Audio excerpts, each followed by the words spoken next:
ABC 10 breaking news now.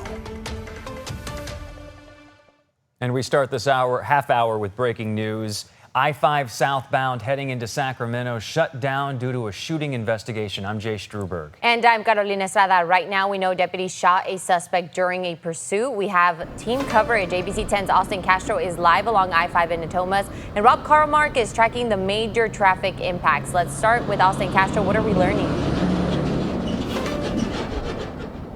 Carolina and Jay, good morning. Overnight, we're learning that the sheriff's office said that deputies were involved in a pursuit with a suspect. That suspect, after that pursuit, was then shot, but no deputies were shot. That happened earlier this morning, and still at this hour, there's a very active scene here. We are just north of Arena Boulevard here on I-5, where you can see all southbound lanes are still closed at this hour. Northbound lanes have reopened, but we are still seeing some more delays and slowdowns as that morning traffic picks up. Now, you could see just about a half dozen law enforcement vehicles on those southbound lanes and a tarp surrounding what appears to be a body that is believed to be the suspect. Now, just minutes before we came on air, I also spoke with an Uber Lyft driver who was over at the airport and described what he saw as he believed it was part of this pursuit. Take a listen.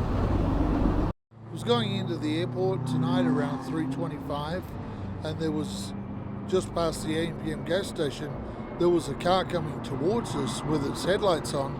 Following was about 20 or so police or law enforcement cars, and that vehicle wasn't going very fast. I'd estimate probably 30 to 40 mile an hour, but they had about 20 vehicles following, and that's the last I saw of it.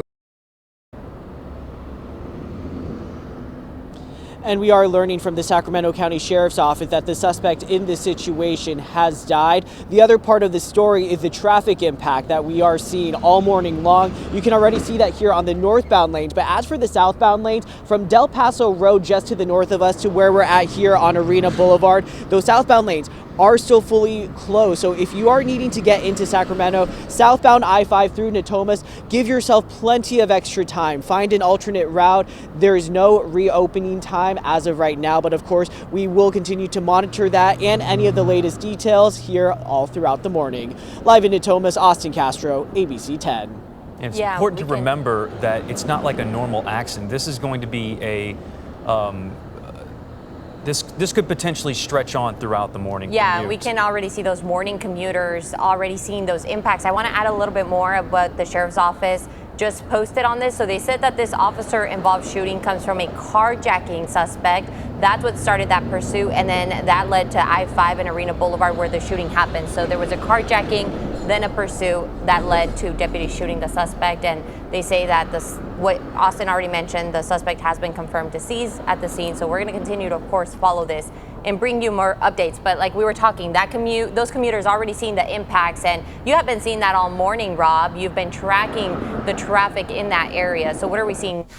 Okay, I think there's a lot where Austin is from that vantage point, which is a very clear vantage point. You could see the whole scene. The other thing that you're seeing is on the northbound side, which did have some lane restrictions very early when this happened. There's some slowing right in that area because people are slowing down. I mean, if you see a bunch of lights flashing, your instinct is to slow down, to take a look at what's going on, and that's exactly what people are doing. So it's essentially tying up traffic in both directions, but on the northbound side, much less impacted. Now, the big backup goes clearly all the way back up toward the airport, and the other road, which is 99/70, that's also heavily impacted by this, and it's going to be mainly the commuters or just the through traffic, the commuters from Woodland and also Plumas Lake all the way up to Marysville, Yuba City. You can again see that there's a major backup. So on the northbound side, if you want to avoid everything altogether, there's Truxell over to Commerce Way and then all the way up to Elkhorn, and then you can meet back up with 5 going northbound by the airport. But probably the biggest road that everyone's going to use is the frontage road, which is called Bayou Way, which it parallels the I-5 southbound. You might have taken this when there's heavy airport traffic. A lot of people do, to be honest with you. And then you meet up with El Centro, and then you can meet back up with Arena or all the way down to San Juan over here. I'm going to mention this every time because I think this is important. in your mind, when you're on the freeways, you're thinking, I got to get from A to B as fast as possible. On a freeway, that mindset works. When you start taking Surface Street, it does not work. There's stoplights, there's stop signs. You may not be familiar with these neighborhoods where there's kids and there's people that have their day-to-day life. So please just take it easy and just know it's going to take you a lot longer than you think. So you got to leave early and be very patient and mindful of the alternate routes if that's what you're going to do.